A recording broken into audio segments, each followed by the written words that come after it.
Hello everyone, welcome back to my channel. My name is Ankita. So ये most requested video थी और बहुत सारे मेरे पास कमेंट्स आते थे कि मैम सैलरी क्या है, सैलरी क्या है, सैलरी क्या है।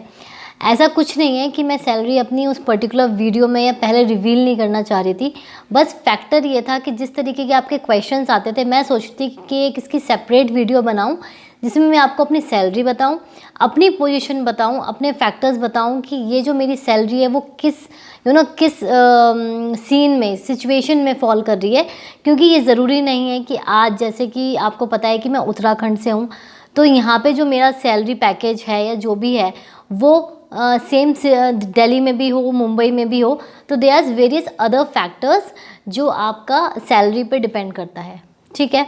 सो सबसे पहले तो मेरी salary as a fresher training period में, because I am into training period right now, probation period is going on, so मेरी 40,000 है सैलरी। ठीक है, 40,000 पर मंथ है इन हैंड।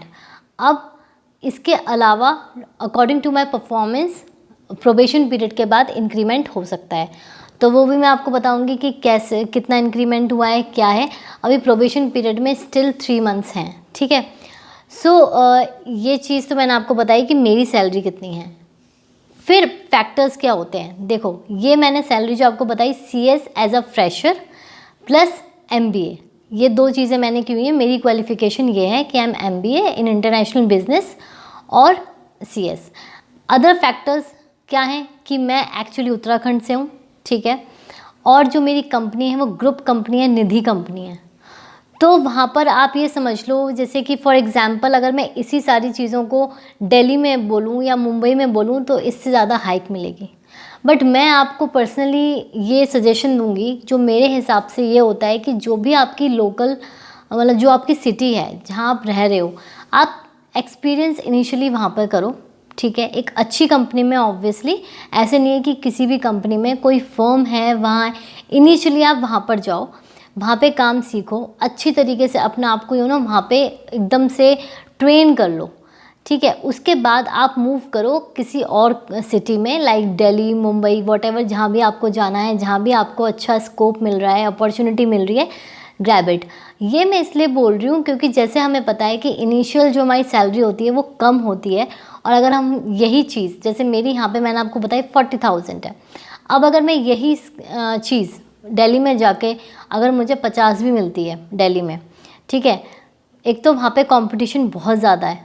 ठीक है। दूसरी चीज़, ठीक है, फॉर एग्जांपल हम ले लेते हैं कि मुझे फॉर एग्जांपल वहाँ पे 45 मिल रही है, तो वहाँ पे रहने का खर्चा, वहाँ पे सब कुछ करना, वो सारी चीज़ें देखकर मेरे पास इन हैंड कितना आएगा, ज़्यादा से ज़्यादा मैं जितना भी बचा लूँ 40 में से नहीं, 25-30 मुझे मिलेगा। ठीक है। सो मेरे हिसाब से क्या होता है कि इनिशियली जब आप स्टार्ट करते हो अपना career as a company secretary, experience matter करता है। तो आप अपनी ही लोकेलिटी में, अपनी ही सिटी में, जहाँ आपको मूव आउट ना करना पड़े, आप वो करो, वहाँ से ज्वाइन करो, एक्सपीरियंस गेन करो और फिर जाके मूव करो। ठीक है। सो पैरामीटर्स क्या हैं, अब इस पर ये बात कर लेते हैं। पैरामीटर्स बेसिकली क्या होते हैं, एक तो आपका देखो क्वालिफिकेशन ही, एक्सपीरियंस। अब क्वालिफिकेशन फॉर एग्जांपल आपके पास CS है, सेकंड आपके पास एक्सपीरियंस है। ठीक है। एक्सपीरियंस तो नहीं है, फ्रेशर हो आप, ठीक है, एक्सपीरियंस नहीं होगा। सो इस तरीके की चीज़ें होती हैं। आप कौन सी सिटी में हो, ठीक है, वहाँ पे कितना कंपटीशन है, क्या है, ये सारी चीज़ें बहुत मैटर करती हैं। तो आज मैं अगर आपको कह दूं कि 40,000 ही है, तो इसका मतलब ये नहीं है कि सबकी लग जाएगी।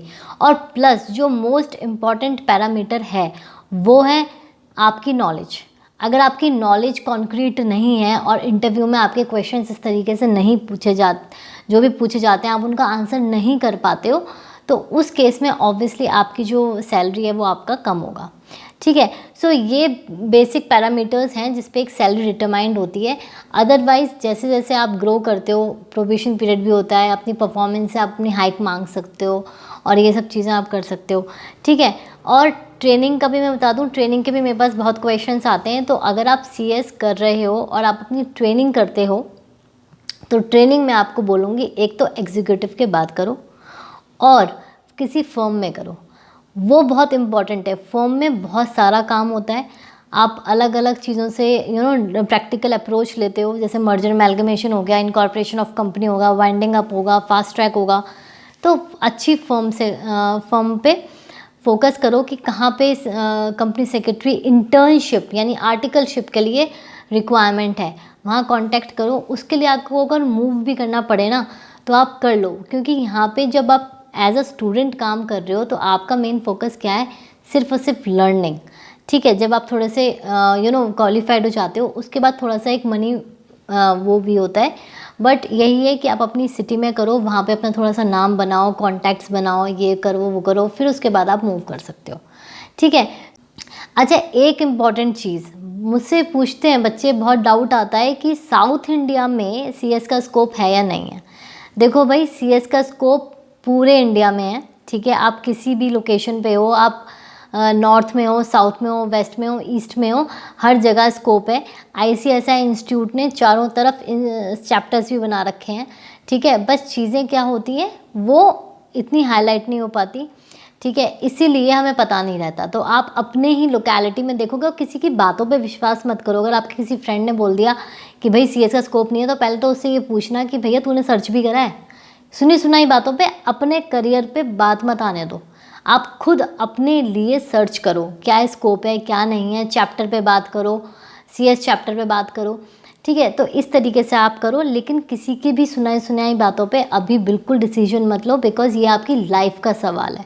ठीक है, सो अगर कोई कहता है कि स्कोप नहीं है या सीएस में कुछ नहीं है, वो मत सुनो। अपनी रिसर्च करो, रिसर्च करो, इंस्टीट्यूट में बात करो, चैप्टर्स पे बात करो, और फिर जब आपको खुद लगे कि हाँ भाई मुझे कोई स्कोप नहीं दिख रहा, तब आप क्विट करो। बट किसी के कहने पे बिल्कुल मत करो, बिकॉज ये आपके फ्यूचर का सवाल है। ठीक है, सो एक चीज़ तो ये थी। और अब जो मास्टर क्लास आने वाली है वो फ्राइडे या संडे ऐसे आएगी, बिकॉज अभी ऑफिस का काम रहता है, तो मैं वो शूट करूँगी तो आराम से करूँगी, ताकि मैं आपको गाइड कर सकूँ टू द पॉइंट कि कैसे है।